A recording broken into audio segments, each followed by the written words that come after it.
It was just a Saturday job. Saturday day and Wednesday evenings. Mum saw the ad in the paper and said, "Oh, wonder if we'll get any freebies." When I turned up for my first shift, they gave me an apron and an hairnet. And as I made towards the conveyor belt, they said, "Oh no, you'll not be up there yet." I were in packing bit, making sure that cakes went into boxes right. And I'd done 5 hours and I was bored, stupid, placing cake after cake all night. And this woman came over and tapped me on the shoulder and smiled like she was saying the right thing. "Don't worry, love," she said. "One day you could be on Icing." But that wasn't for me. I'd big dreams. I just didn't know quite what they were yet.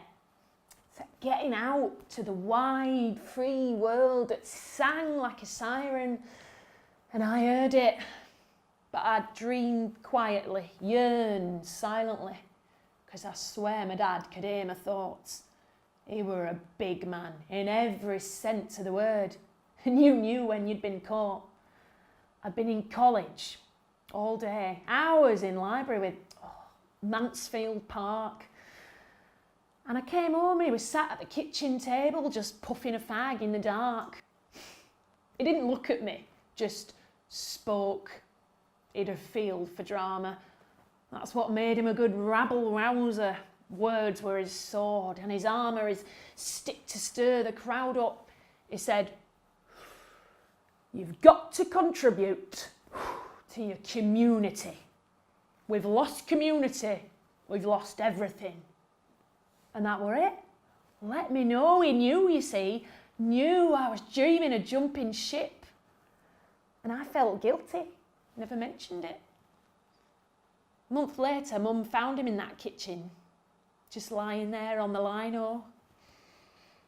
And it seemed apt for him to die suddenly, always charging about like a rhino, always fiery, intense, so it sort of made sense that the funeral was a sweltering August afternoon and all of it seemed to pass in a blur of sandwiches, coffins, a haze of heat, and the whole bloody town seemed to turn up and line the streets. All told me what a grand man he was. Don't make him like that anymore. All cradling pints and standing because there's no room and the crowd's out the door. There were speeches from the union men, always fighting, proud I knew him, and then 2 weeks later, I stared blankly at my name on a wall, and next to it a row of A's, neat teepees. And all around me people were reading, reacting, some whooping, some weepy, and a kindly English teacher asked me what I'd do now, and I said, I didn't know really. I'd not applied anywhere. "Oh, but you must." She furrowed her brow. She said it so sincerely. But I were in a daze, nights and days, just working at factory, an automaton, going through the motions, whilst inside me swept feelings like oceans, huge planets turning, whilst I stared ahead, eyes dull as lead, trying to still and stifle the stirring. And one day, I went to the bathroom cabinet, just, looking for something, and I saw the pack of pads in it. I thought, I've not used them in a while. And I put my hand to my stomach. And yeah, well, you can smile, you know the rest. We thought we were so clever, all protected, using the coil. I half expected you to come out clutching it in your hand, so no. You weren't wanted, you weren't planned, but as soon as I saw you, I knew. I thought, that's that then. I went back to the factory, this time on sorting and sizing, and kept working away every day, because one day you can be on Icing. And you grew, got through shoes at such a bloody rate, raced around, tore up and down, and the amount you ate. Mum took a look at your skinny frame and said, he's got hollow legs. And I lovingly sewed up holes in socks, cut the tops off hard-boiled eggs and framed gap-toothed school photos, stuck plasters on Gray's knees.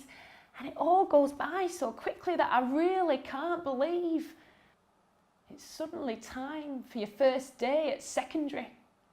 In a new tie, you wave goodbye, and I don't know why it's upsetting me, but life shuttles past so fast. Another school report, another birthday, till you're doing your GCSEs and your last exams on Thursday. And they're laying off at the factory, keep using the same expression. We've had to let her go, they say, because of the recession. What would Dad think? It's only 16 years since he passed, but already he seems like a fossil, a relic of a bygone age cast in bronze or gold. And I can't believe how old I feel. You spent that summer with your mates, hanging round the town centre together. And there were literally nought to do except smoke fags, play fruity, whatever.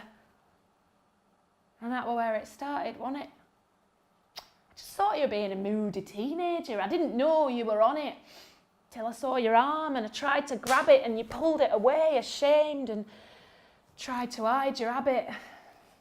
Anyway, you know the rest. The stealing, the sickness, the centre. Getting you the place at the YMCA, meeting with your sponsor, your mentor. And now you've got this job, what's it called, an apprenticeship, and it really is tremendous, especially for ex-addicts. You know, they teach them cooking and catering and that. But it's sort of bleakly funny if you stop and take a step back.